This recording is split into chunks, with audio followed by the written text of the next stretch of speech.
Pokemon can be a very stupid game sometimes. Randomness is of course baked into fundamental mechanics. Random critical hits, missed chances, secondary effects on moves, etc. This is something we must accept when playing these games, and it's a core part of RPGs in general. But some mechanics feel particularly stupid. In my opinion, a bit of randomness can be good. It spices things up. You don't want every game to be like chess, where you are completely equal and nothing unexpected ever happens. It is possible to design randomness and have it feel fun and feel like it adds to the experience. But in Pokemon there are plenty of mechanics that feel like they are designed just to be as annoying as possible. And it's sometimes hard to think of what these mechanics are really adding to the experience and why they exist at all. Full paralysis again! Oh! And when these mechanics are present in competitive battles, where people are trying as hard as they can to win, that becomes even more problematic. And I know that Pokemon is a single-player RPG first, and a competitive multiplayer strategy game second. But I still think it's fair to critique many of the mechanics present in Pokemon, ask what they actually add, and maybe theorycraft ways they could be improved. There's nothing but constructive discourse that can come from such criticism. Why don't we take a look at what I believe to be Pokemon's stupidest and most contentious mechanics. What purpose they serve in competitive battles, particularly competitive singles battles, and how I might alter them myself if I can think of alternative ways these mechanics might work. The first stupid mechanic I'd like to talk about is Evasion. Evasion is a stat in the game that determines how likely it is for you to dodge an attack. Attacks all have base accuracy, but if you have increased evasion, your chance to dodge moves will be increased further.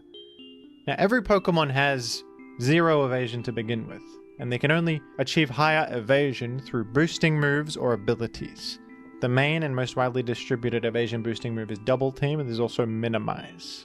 The move Acupressure will also raise a random stat, and one of those stats can be Evasion, by complete random chance. From abilities, you can receive Evasion from Sand Veil, which grants a 1.25x evasion boost if Sandstorm is active, Snow Cloak as well, which is the same in Hail or Snow, and the ability Moody can also grant you an evasion boost. Moody will raise a stat by 2 and subtract a stat by 1 every single turn at complete random, and one of the random stats you can have boosted is Evasion. The item Bright Powder can also provide you with a little bit of base evasion. The reason I believe Evasion is quite stupid is pretty simple, because it takes control out of your hands and leaves it up to fate and RNG. And that's all it does. It's not as if this really adds anything to the gameplay experience that is worthwhile or valuable. It is purely fishing for a good outcome and hoping that you miss incoming attacks. Now, there is a little bit of counterplay to evasion, because some particular moves, bypass accuracy checks completely. They are able to hit Pokemon even if they have maximum evasion, without having any chance to miss. But these attacks are usually really bad. One of them is Swift, a normal type special attack that bypasses accuracy checks. If this is all you can do against a Pokemon with full evasion, they can probably just tank this and not even take much damage, and you probably still won't be able to beat them with this terrible attack. This is how most infinite accuracy moves are. They are 60 power, and that's it. It's just really weak. There is Spark and Aerial Ace. Unless you're a really strong Pokemon and the Pokemon is weak to the type of the move, you're probably not even going to stop a Double Team spam strategy at all with these moves.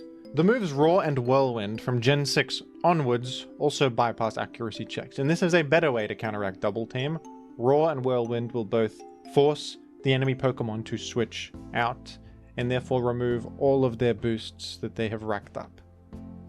This is probably the best way to counteract evasion, but if the enemy happens to be carrying Taunt, this will completely stop you in your tracks, because if they use Taunt against you, you won't be able to use Roar. It will prevent you from using status moves. And it's pretty smart for Double Team users to carry Taunt, because it stops the only real counterplay to their game plan. So of course they would carry Taunt if they have it. There is also the move Haze, which eliminates all stat stage changes on the field, both you and your opponent, and this will completely reset all of their boosts and bring them back down to normal. This is a pretty uncommon move though. It's not generally a very good option for most scenarios, and even then this is also susceptible to Taunt. Now I know that Pokemon is an RPG and many RPGs have a mechanic like this, and in the single player context I suppose it's fine, but also I think in single player I could really take it or leave it. If Double Team was erased from the game in Gen 10, would anybody really mind?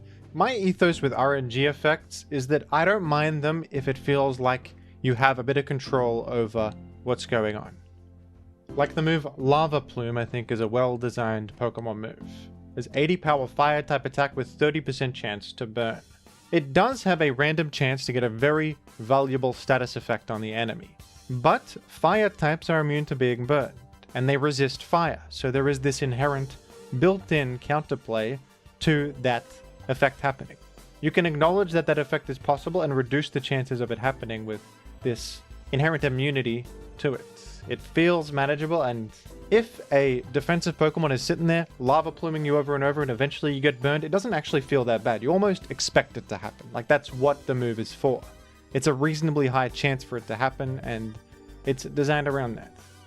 Using Lava Plume on your Pokemon is also often a trade-off. You could use a stronger attack with a lower chance to burn, like Flamethrower or Fire Blast, but they're specifically choosing Lava Plume, sacrificing damage for the higher chance to burn. So at every step of the way, it feels like you are in control, as the one using it and as the one playing against it. When it comes to Evasion, the counterplay is very specific. You can't be expected to run those on any normal team just to counter Evasion. I don't think that's healthy balance. Like, there's a very specific counter to this thing and you have to run it or you will lose. That never feels great. Many of you probably already know that Evasion moves in their entirety are banned in competitive singles in Smogon's formats.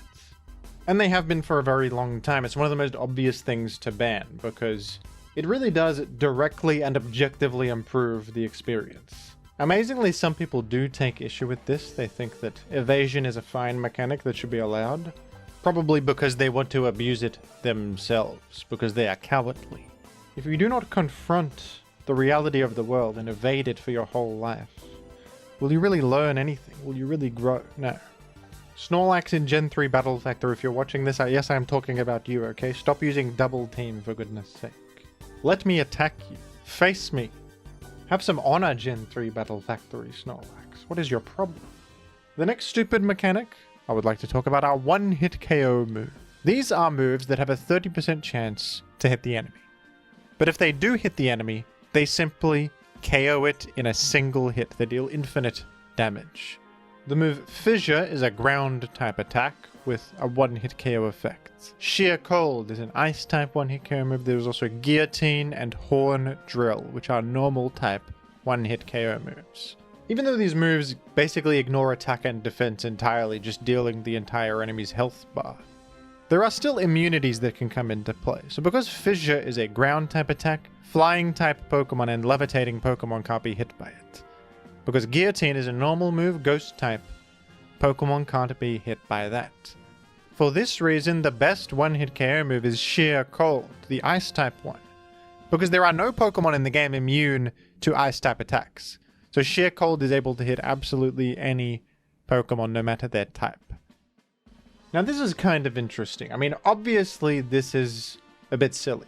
You know, there's just a chance the guy can KO you in a single hit. It's a bit stupid, of course, but you could possibly defend the concept of fishing for a 30% chance, because this is something that happens in competitive singles anyway. I just mentioned Lava Plume, and Lava Plume is a move that's all about fishing for that 30% burn chance. In a lot of cases, the damage from the attack doesn't even really matter. It's more about the burn chance, and it's used on defensive Pokemon specifically for that burn chance. The most prominent example is Scald. Scald is a water type attack with 80 power and 30% burn.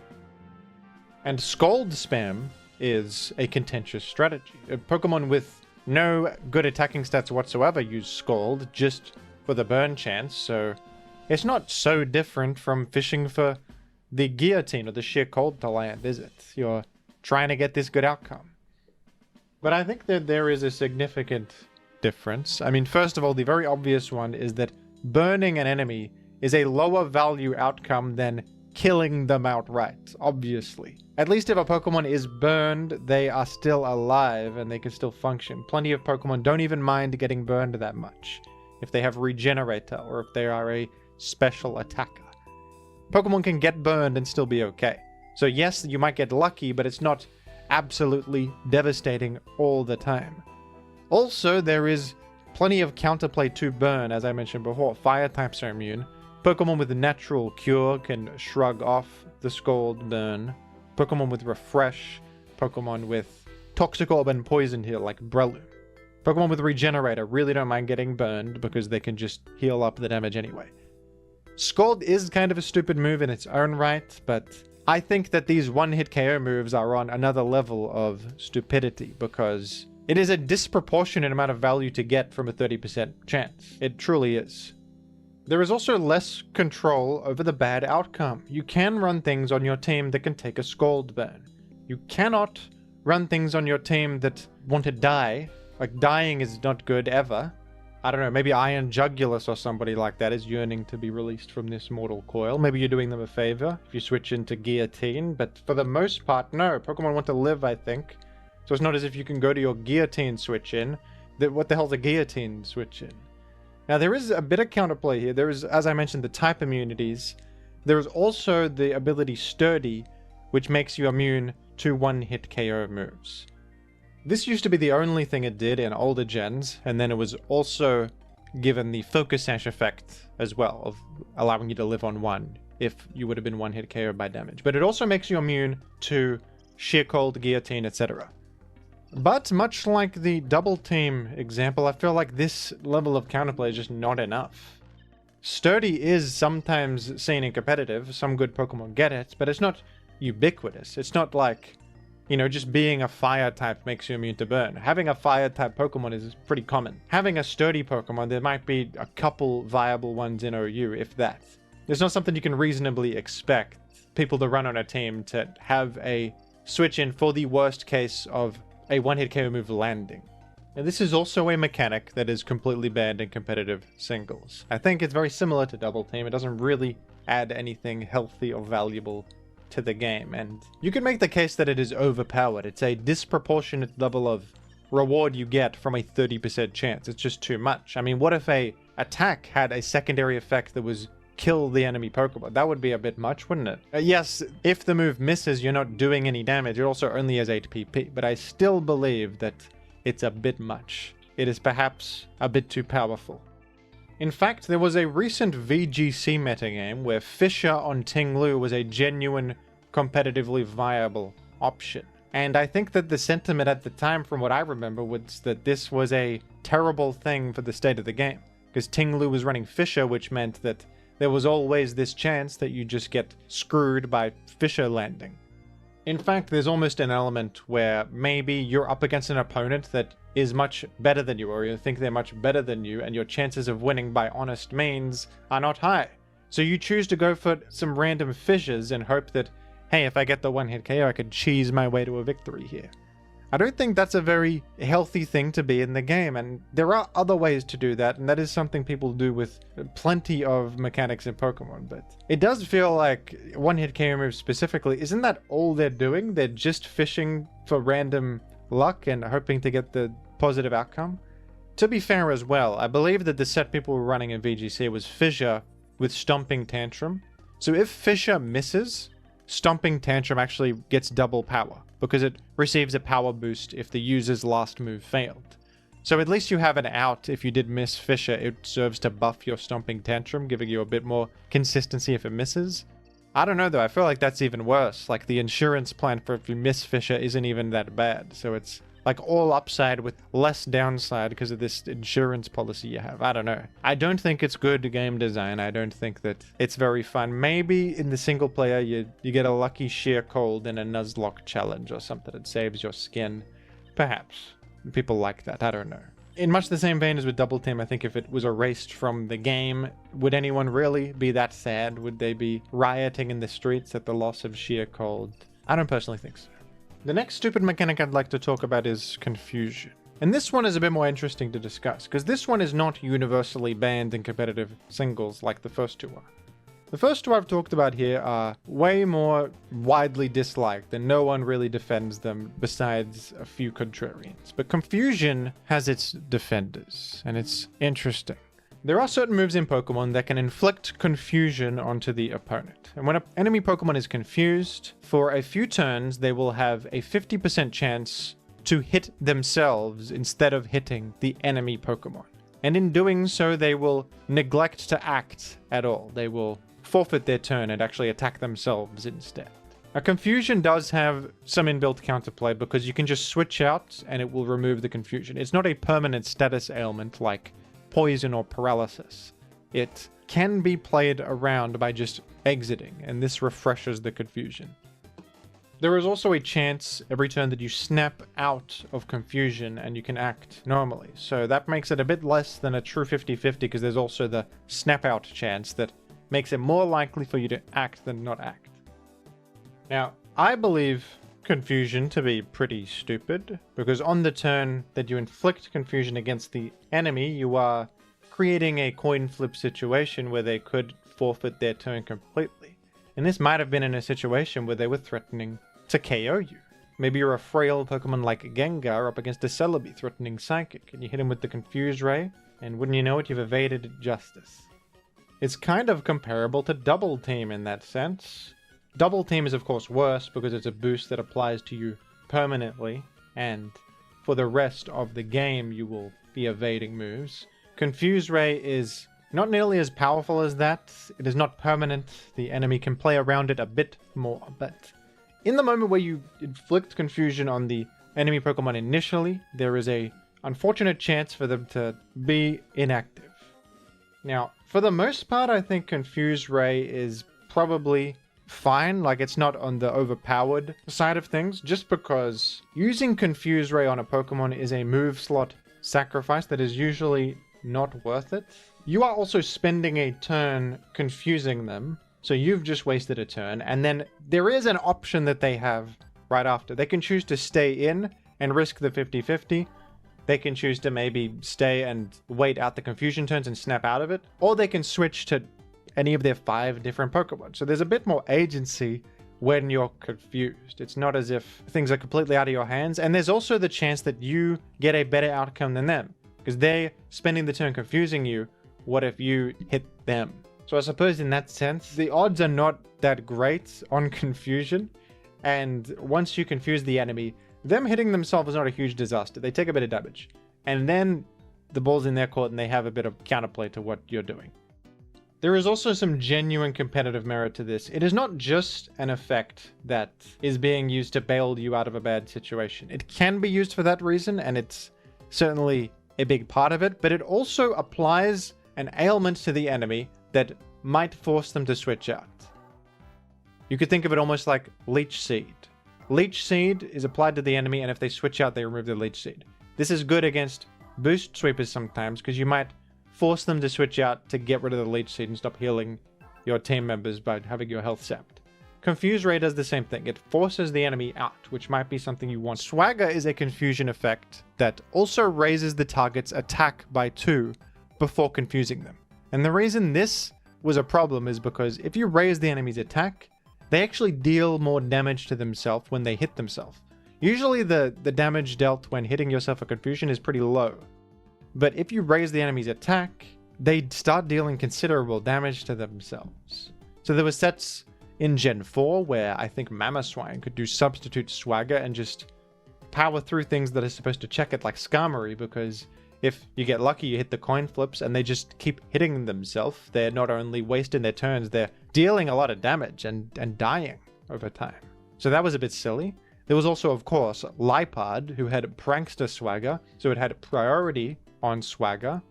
And you could see how that could be a problem. Maybe you got a Dragon Dance threat or a Trollscarf Pokemon that's supposed to be really fast, supposed to be outrunning everything. They hit you with the priority swagger, suddenly you just one-hit KO yourself almost. It's a problem when the confusion can possibly actually start dealing big damage to you. Now you're not only failing to get any moves through, you are ending your own life. It's not very good. In Gen 9, swagger is legal. There's not any noteworthy abusers of it, I suppose. So is general confusion, but in various generations, swagger is illegal to use because there are these ways you can abuse it that are viewed as uncompetitive. Confusion is a weird one. I do hate it. I don't think it's a very good mechanic design-wise, but it's not so powerful that I believe it should be banned or even removed from the game. This is one that I often use in single-player playthroughs because you get it pretty early on, and it can be useful against the AI and stuff. I don't hate it in that context, I suppose, so I maybe would defend Confuse Ray's right to exist, but I still have the right to think it's stupid at the same time. Up next we have Paralysis, with a question mark next to it. I have some thoughts about Paralysis, and I think that in some contexts Paralysis is a huge problem, in some it's fine. Allow me to explain. Paralysis is a status ailment that will inflict the enemy with a disadvantageous effect. First of all, they will suffer from a significant speed decrease. In early gens, this is a 75% speed decrease, which is, in some scenarios, enough to ruin a Pokemon's entire life, especially Pokemon that rely on their speed. In later generations, this was nerfed to only a 50% speed reduction, but that is still very significant. On top of this speed reduction, Paralysis also, every single turn, will have a 1 in 4 chance to prevent the paralyzed Pokemon from acting. They will be full paralyzed, as it's called. So every single turn, there's just a chance you don't get to make your move. Now, Paralysis is interesting because it is a status ailment, meaning it will remain on your Pokemon permanently even if you switch out. But the other thing about status ailments is that there is more counterplay to them. Status ailments are a more fundamental mechanic in the game, and moves like Refresh and Heal Bell and the Lumberry item can cure status ailments completely, and these are more reasonable things to use on a team. In fact, most teams should be running some sort of counterplay to status ailments, or some kind of game plan against them. It is so fundamental that it's not unreasonable to expect players to run this, so it's a bit different to some of the other mechanics I've mentioned so far, because many of these mechanics have such specific counterplay that is very bad, but counterplay to status is universal and very good, actually. But on the flip side, even though it's more worthwhile to run counterplay to status in general, because Thunder Wave is so much more powerful and prominent than any other mechanic I've talked about in this video so far, the chances for it to decide the outcome of a game are also increased. It is very common to see Thunder Wave and Body Slam and these paralysis-inflicting moves in just about every single competitive singles metagame. So it is much more likely that a game will be decided by random para chance than confusion chance or other stuff. I think specifically in the early generations, paralysis was a much larger problem. In early generations, electric types were not immune to being paralyzed. This was a modern change introduced in Gen 6. In all the games before that, paralysis was much more powerful because it could be inflicted on electric types. At least ground types are immune to the move Thunder Wave, but other forms of paralysis like Body Slam and Glare can affect ground types. I think that the metagame where paralysis is the most controversial and problematic is Gen 4 OU, where paralysis inflicting Pokemon are perhaps at their most powerful, like Body Slam Jirachi, Thunder Wave Latios, etc. And on top of that, the counterplay to paralysis is more limited. Electric types can be paralyzed, ground types can be paralyzed with Body Slam very easily, because Jirachi is number 1 in the game. It really feels like when a Jirachi is in and it's threatening Body Slam, you can't quite do anything about it. Something has to get paralyzed, and that never feels fantastic. In Gen 4 OU, I think paralysis is a massive problem, and there's more to discuss there. But I will give Game Freak a lot of credit for making paralysis much more manageable over the years. I think that introducing the type immunity, making electric types immune to paralysis, was a fantastic mechanical change that created more inherent counterplay to paralysis and also helped to increase the type identity of electric types, which were becoming worse over time. So giving them a valuable immunity and having an entire type be immune to paralysis was huge. They also, of course, nerfed the speed reduction of the move, and over time they have also added more status immunity effects to the game. In fact, in Gen 9 OU, I feel like paralysis is perfectly manageable. There aren't that many powerful body slam or glare users which bypass ground types, so the most common paralysis inflicting move is Thunder Wave. And Thunder Wave feels fine in Gen 9 OU because there are plenty of ground types. You have Goldengo and Garganical who are immune to paralysis completely, and you have viable electric types like Raging Bolt to just switch in. Paralysis in Gen 9 feels completely balanced in my opinion, even though when you get paralyzed it introduces this RNG. You have so many options in Gen 9 to actually counteract paralysis. But in some generations, that counterplay to paralysis is not as reliable, and the outcomes of being full paralyzed can decide games completely. I do think also that it's possible they could rework paralysis in a future game. It's not exactly the most elegant effect to have a 1 in 4 chance to not act. It's not the greatest design. I will give them props for adding way more healthy counterplay to being paralyzed in the first place. There's ways to avoid being paralyzed, but once you are paralyzed, it does still feel like it's in God's hands sometimes, which perhaps they could experiment, like make it so every couple of turns at a set exact time you can't act. Maybe that would be more balanced and more in the player's control. At the same time though, I don't think it is a huge pressing issue because, as I said, paralysis in the current state of Pokemon feels fine to me personally. And I think they've actually done a good job here of nerfing it enough that it feels that way. But there are still people who play the older generations of Pokemon, and it is such a shame that paralysis is kind of a plague in some of them. And it almost makes you wish that you could just add these modern nerfs to paralysis to the older games, because they are great changes that I feel have made the game better. Up next is a mechanic that I don't think you could justify banning, but that I also think is universally hated and considered stupid. And that is flinching. Some moves in Pokemon, some attacks, have a chance to flinch attached to them. For example, Rock Slide has a 30% chance to flinch the opponent. And when a Pokemon flinches, they literally just don't get to move at all. So there's a 30% chance that your opponent doesn't get to take a turn. Now what's annoying about flinching is that it is attached to attacks that are just used as attacks. They're just used for normal damage, like Rock Slide. Plenty of Pokemon just use Rock Slide because it's a rock type attack, which they want. The flinch chance is just an extra thing attached that creates annoying situations where, while you're just interacting normally with your opponent, suddenly they don't get to move, which feels a bit silly. And because there is this flinch chance attached to these attacks, sometimes it is an out or a way to win a game that is seeming to be completely lost, to just go for the flinch. And that is frustrating because there is just a 30% chance sometimes that the enemy gets that lucky flinch and runs away with a win that they didn't deserve. Now, I have a lot of experience with the flinch mechanic because, of course, in Gen 3, my favorite metagame that I play the most, flinching happens quite often. Back in Gen 3, Rock Slide is the best rock-type attack in the game, and rock-type Pokemon, prevalent ones like Tyranitar and Aerodactyl, use this move as their main attack, and plenty of other physical threats use Rock Slide as coverage, like Salamence and Flygon. So it is very commonly seen, and this option of the 30% flinch is always in the back pocket in most games, actually. Now, at least Rock Slide is a fairly low power attack, and it is very easy in Gen 3 to run rock resistances, because rock resistances just tend to be good Pokemon. So at least there is always something on your team that doesn't mind getting flinched by Rock Slide, because the reward is only going to be like net 7% chip damage or something against you. But there definitely are situations where, I don't know, for example, you got a Blissey against a Salamence, they know they're going to lose, so why not go for the Rock Slide flinch, which puts them in range of the HP flying afterwards. 30% chance for you to just get completely cheated.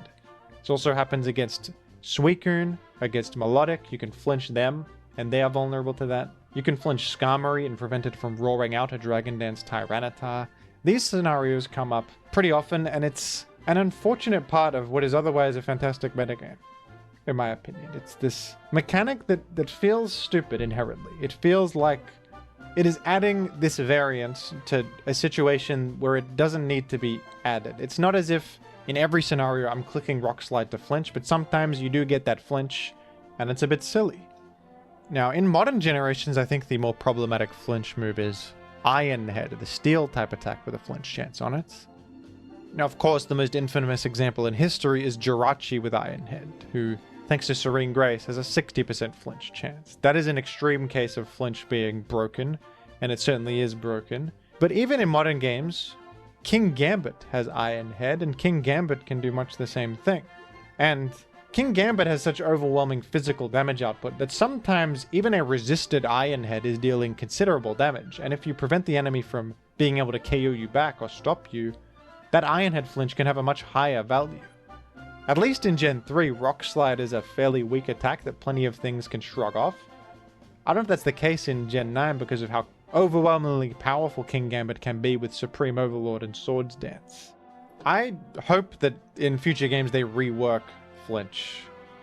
It's an awkward mechanic because it comes up pretty often in competitive and it never feels good when you get flinched, or even if you flinch the enemy, it's as if you cheated them. It's a mechanic that I think deserves a rework or some sort of overhaul. It just doesn't feel right. It feels like you're attaching such a high reward outcome to normal attacks that is disproportionate. And finally, perhaps the stupidest mechanic of all is the mechanic of freeze. Freeze is a status ailment, much like paralysis, but unlike paralysis, there is no status move that can directly apply freeze. Instead, freeze can only be applied to an enemy as a secondary effect of attacks, and it has a very low chance to occur. Moves can only have 10% freeze chance, so freeze is supposed to be a very rare scenario. It is a secondary effect akin to hitting a critical hit. It's supposed to be unlikely. It's not something you go for. But the reward that you get from a freeze is absolutely massive.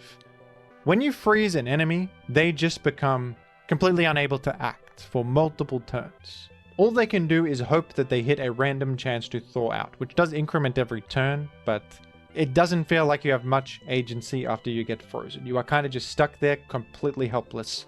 You may as well consider yourself fainted when you get frozen. In most generations it feels that way. If you get frozen, you've basically just lost your Pokemon for no good reason. Now, there is a little bit of counterplay to freeze. A little bit. Ice types are immune to being frozen. It's one of the few good defensive qualities of being an ice type. In modern gens, this doesn't come up that much. It's not as if ice types switch into the field very much. But this was good in Gen 1, back when ice types actually were pretty good defensively, because there were no good attacks to hit them, really, at the time. So being immune to freeze was relevant back then. And it's sometimes relevant on Pokemon like Cloyster or something. Pokemon that actually are okay defensively and ice type. But for the most part, that is not going to be that much of a form of counterplay against freeze, especially because ice is a crap type and you're often not even running an ice type on your team. Ice types being viable is pretty rare, and if they're viable, they're usually not the kind of Pokemon that switches in defensively to things. When you're frozen, you can also use some moves to thaw yourself out, like Scald. If you use the move Scald, you will thaw out. So if you happen to have a Scald Pokemon, that actually is a good switch in to ice type attacks, because in the event you get frozen, you at least have that out. You can use Scald and thaw yourself out. You can also thaw yourself out of being frozen if you get hit by a fire type attack. Now that requires the enemy to use a fire type attack and deliberately do this, which they probably would avoid doing if you have a frozen Pokemon. But this can still happen sometimes. You can invite them to use a fire move, thaw out your frozen Pokemon. That can happen.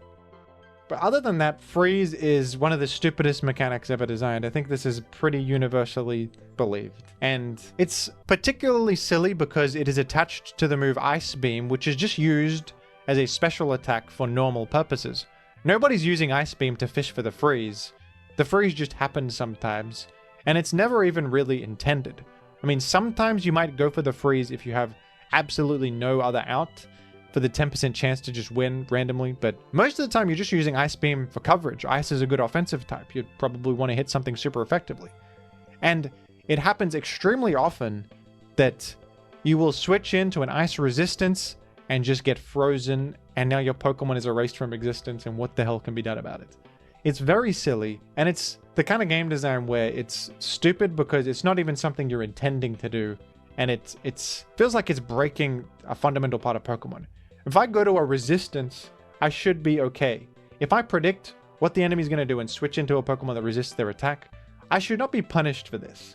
This should not result in a bad outcome for me, but sometimes it can, and that's very stupid, especially because the enemy's not even trying to do that. Now, I think there's some acknowledgement from Game Freak that freeze is stupid because in the game Legends Arceus, they did rework freeze. They changed it to be Frostbite. Freeze is not in Pokemon Legends Arceus. You can't freeze Pokemon. Instead, you can Frostbite them, which is basically a special version of being burnt. You take a bit of chip damage and your special attack damage output is halved. I think that is a much better mechanic than freeze. And I think it's pretty likely that that was a proof of concept and they will probably change freeze to work like that in a future game. Maybe not, but the fact that they have a Pokemon spin-off game where they have reworked freeze is telling that they have acknowledged that there's a problem with freeze. Because they could have included freeze in Legends Arceus as it existed before, but they chose to go out of their way to rework it.